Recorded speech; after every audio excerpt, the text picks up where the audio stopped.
Le Ramadan est confirmé. Le Ramadan commence demain.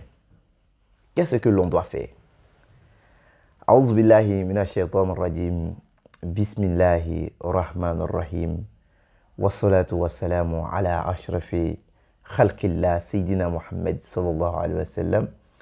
Allahumma salli ala Sayyidina Muhammad wa ala alihi haqqa qadra wa taril azim. Chers frères et sœurs, bienvenue à notre émission Comment comprendre le mois de Ramadan. Comment comprendre le Ramadan? Oui, la confirmation que le jeûne commence demain. Mon frère, ma soeur, la première chose à faire, c'est de se confier à Allah subhanahu wa ta'ala. Seigneur, en prenant l'intention, en disant Seigneur, donne-moi la force. Donne-moi la force de pouvoir jeûner ce mois de Ramadan, les 30 ou 29 jours. Vous demandez cela à Allah subhanahu wa ta'ala. Et vous allez manger le sahur, parce qu'il y a la baraka dans le sahur. Le prophète Mohammed sallallahu alayhi wa sallam dit Inna fi sahuril baraka. Il dit mangez le sahur car il y a la baraka. Le sahur se mange avant l'appel à la prière de l'aube, qui est l'appel à la prière de la suratul khayrum min an-nawm. Il faut manger le sahur avant l'heure de la prière de l'aube. Car après la prière de l'aube, juste avant la prière de l'aube, le jeûne commence. Et celui qui mange après la prière de l'aube, son jeûne n'est plus valable. Le jeûne n'est plus valable. Donc il faut faire très attention à cela. Lorsque nous avons des applications aujourd'hui qui nous permettent de connaître l'heure, la fin du sahur, nous avons des radios islamiques aujourd'hui qui nous permettent de connaître les heures de sahur. Nous avons des télés islamiques aujourd'hui qui nous permettent de connaître ces heures-là. Nous devons écouter, regarder, nous devons observer pour ne pas rentrer dans l'erreur. Oui, car lorsque nous rentrons dans l'erreur commise par nous-mêmes, automatiquement notre jeûne est annulé. Il faut rembourser ce jeûne-là. Qu'Allah nous préserve de ce qui peut annuler notre jeûne. Après l'intention, il faut s'abstenir de boire et de manger. Du lever du soleil jusqu'au coucher du soleil. Il faut s'en passer des turpitudes. Il ne faut pas faire des rapports. Il ne faut pas avoir des rapports intimes avec nos femmes.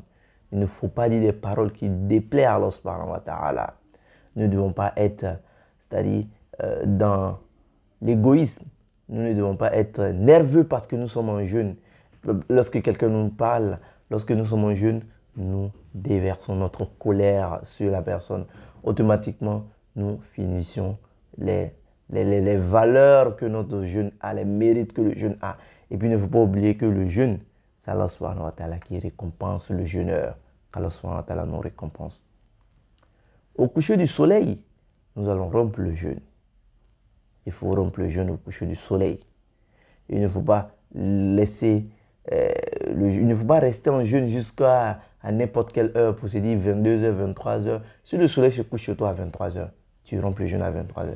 Mais chez toi que le soleil se couche chez toi, ma soeur, mon frère, à 18h ou 19h ou 20h, il faut rompre le jeûne au moment du coucher du soleil. Il faut faire la prière à l'heure et à temps. C'est ce qui plein de personnes n'arrivent pas à comprendre aujourd'hui. Lorsque nous sommes en jeûne, il faut se mettre dans les règles de la prière. Oui, nous allons parler de ces prières-là, Inch'Allah. Nawafil de la première nuit du Ramadan. Le croyant doit accomplir 4 rakats. Dans chacune des rakats, vous allez réciter une fois la souratul Fatiha et 3 fois la souratul Ikhlas, sourate 112. Vous allez faire la dernière salam.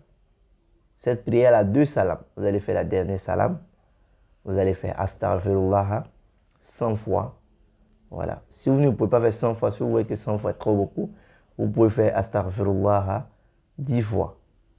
Voilà. 10 fois, 100 fois, 1000 fois, le nombre que vous pouvez. Voilà. Voilà. Donc le minimum c'est 10 fois. Et vous allez faire la prière sur le prophète Mohammed sallallahu alayhi wa sallam 100 fois ou plus. Et peu importe la prière. Voilà. Et vous allez faire le zikr suivant. La ilaha illallah. La ilaha illallah. La ilaha illallah. La ilaha illallah qui veut dire il n'y a de Dieu qu'Allah. Il n'y a de Dieu qu'Allah. Vous allez faire ce zikr-là 100 fois. Qu'Allah subhanahu wa ta'ala nous aide, qui nous accorde sa grâce et sa compréhension. Rendez-vous à demain pour d'autres thèmes. Wa assalamu alaikum wa rahmatullahi ta'ala wa barakatuh, frères et serviteurs que lui a. Je remercie Abdurrahman Baragna. Salam alaikum.